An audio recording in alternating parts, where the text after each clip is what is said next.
Júlia i la patrulla canina al mocador.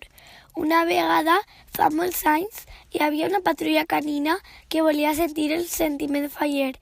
Aleshores, com que a Patrulilàndia coneixen una senyoreta que li deien Júlia, decidiren consultar-li com formar part d'una comissió fallera. Júlia es va explicar com podien fer-se fallers. A més, els conta que ella gaudia molt en la seva comissió la setmana fallera.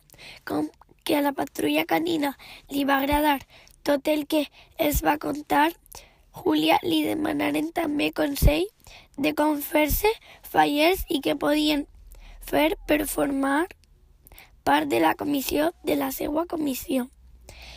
Júlia va parlar amb Rosa Carot, que és l'encarregada del cens de la comissió del mocador, perquè apuntara la patrulla canina a la falla i es donara d'alta en el cens. Com que en el mocador sempre hi havia opció per a ser faller major, una vegada ja estaven censats en una reunió, decidiren nomenar faller major 2018 tots els components de la patrulla. La patrulla i la seva amiga Júlia van ser més feliços al mocador. I així acaba el conte d'esta patrulla tan bonica. Conte contat, conte acabat.